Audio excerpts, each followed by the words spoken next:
Plastic বর্জনের সপক্ষে Serampore girls high স্কুলের বিশেষ পদক্ষেপ। প্লাস্টিক বর্জনের সপক্ষে এবং কাপড়ের ব্যাগের ব্যবহার বাড়াতে শ্রীরামপুর গার্লস হাই স্কুলের বিশেষ পদক্ষেপ সোচ্চার হয়ে ওঠে ছাত্রীদের হাতে বানানো জুট ও কাপড়ের ব্যাগ বানানোর মধ্য দিয়ে।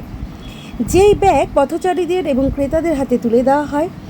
উক্ত দিবসে প্লাস্টিক বর্জনের জন্য সর্বসোচ্চার হয়ে ওঠে শ্রীরামপুর গার্লস হাই স্কুল।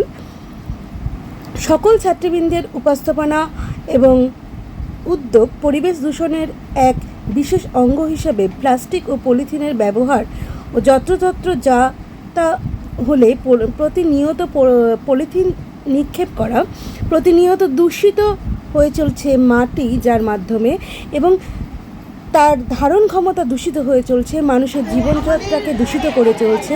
তাই এই গভীরতম প্রতিবাদী সোচ্চার ব্যবস্থা পরিবেশকে দূষণমুক্ত করতে তথা মাটিকে কার্বনের হাত থেকে রক্ষা করতে ছাত্রীদের মূল প্রেরণা হিসেবে উপস্থিত ছিলেন শ্রীরামপুর গার্লস হাই স্কুলের প্রধান শিক্ষিকা ডক্টর আইভি সরকার মহাশয়া। এছাড়া সক্রিয় ভূমিকায় ছিলেন সহশিক্ষিকা শ্রীমতী রাখি সোম মহাশয়া, বিদ্যালয়ের আভ্যন্তরীণ গ্রন্থকারী শিক্ষিকা প্রজ্যোতি সরকার সহ অন্যান্য শিক্ষিকারা।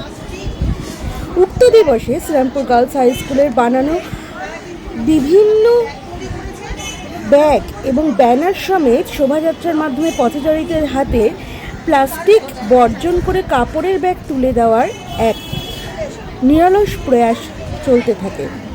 প্লাস্টিক বর্জনের অনুরোধ রাখা হয়। এছাড়া শান্তিপূর্ণভাবে পরিবেশ দূষণের প্রতিকার হেতু বিভিন্ন কাব্য সঙ্গীত মোড়ে মোড়ে উপস্থিত করা হয়। এই বিষয়ে প্রধান শিক্ষিকা ডক্টর আইভি সরকারের মতামত ছিল যে আমরা প্রত্যেক বছরের মতো এই বছরও পরিবেশ দূষণের বিপক্ষে জনগণকে সচেতন করতে পেরেছি। আমাদের ছাত্রীদের নিজস্ব সৃজনশীলতার মাধ্যমে তারা তাদের নিজে হাতে কাপড়ের ব্যাগ বানিয়ে এ বিষয়ে এগিয়ে এসেছে। এছাড়াও সচেতনতা থেকে বিদ্যালয়ের একাংশ বলে গণ্য করেছেন ডক্টর আইভি সরকার মহাশয়া। তিনি নিজে স্বয়ং পথচারীদের হাতে তুলে দেন ছাত্রীদের বানানো বিভিন্ন রঙের এই কাপড়ের ব্যাগ, যার অনুপ্রেরণা হিসাবে বিভিন্ন পরিবেশ দূষণের প্রতিকার হিসাবে প্রধান শিক্ষিকা ডক্টর আইভি সরকার ছিলেন স্বয়ং ছাত্রীদের পাশে এবং তার প্রেক্ষাপটে। আসুন দেখে নিই তার খণ্ডচিত্র কিছু।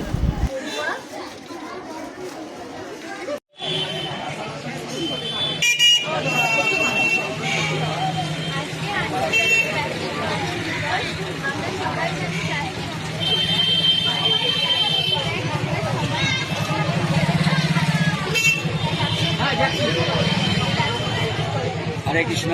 না ভরে দাও, প্লাস্টিকটা নিয়ে নাও। প্লাস্টিক ব্যবহার করা বন্ধ। বাচ্চারা সচেতন করছে, ঠিক আছে।